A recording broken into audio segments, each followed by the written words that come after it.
scientists filmed a plant communicating with its neighbor using a sophisticated system of airborne compounds. These imperceptible chemical signals serve plants by repelling herbivores and warning nearby plants about potential threats. While researchers have been aware of these plant defenses since the 1980s, the mechanism behind how plants receive and respond to these signals remained a mystery. To capture this footage, scientists used a pump to transfer compounds emitted by damaged and insect-infested plants onto healthy ones, and used a fluorescence microscope to observe the reactions. The experiments involved exposing leaves of various plants to caterpillars and then monitoring the responses of untouched plants to the signals of distress emitted by the damaged ones. Plants communicate with each other as a survival strategy to defend against threats and optimize their growth. They use a variety of chemical signals to transmit information about environmental conditions, such as herbivore attacks or pathogen presence. When a plant is under stress, it releases these signals into the air, and neighboring plants detect them. This communication enables nearby plants to prepare for potential dangers by triggering defensive responses, such as producing chemicals to deter herbivores or strengthening cell walls. Plants can also communicate through underground networks of fungi called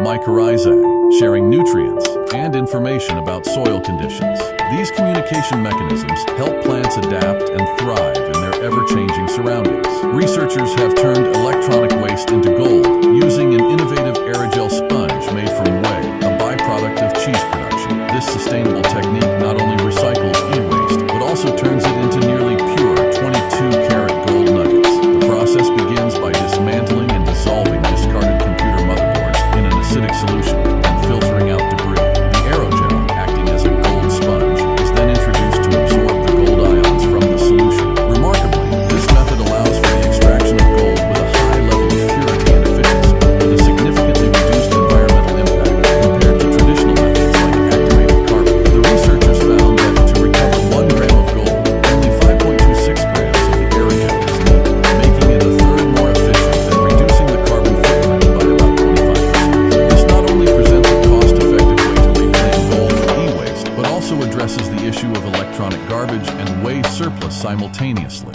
The team anticipates that this technology could be adapted to extract other valuable metals from e-waste. Around 40 million tons of e-waste is generated globally each year, which is equivalent to discarding 800 laptops every second. E-waste constitutes 70% of toxic waste, yet only 12.5% is recycled. The bulk ends up in landfills or incinerators, releasing hazardous toxins like lead, mercury, and arsenic into the environment, which can severely impact human health, including damage to the nervous system and hindering a child's mental development. Did you know that diamond can be squeezed into something even harder? For decades, diamonds have reigned supreme as the hardest known natural material on Earth. However, diamonds may not hold the title of the hardest material for much longer. Researchers have theorized the existence of a form known as the 8-atom body-centered cubic structure, also known as BC8, which is expected to be up to 30% more resistant to compression than diamonds. Although the BC8 phase has been observed in materials like silicon and germanium, it hasn't been found naturally on Earth in carbon. However, there is strong evidence that it could exist in the high-pressure environments deep inside exoplanets. If scientists manage to synthesize and stabilize the BC8 phase closer to home, it could leave diamonds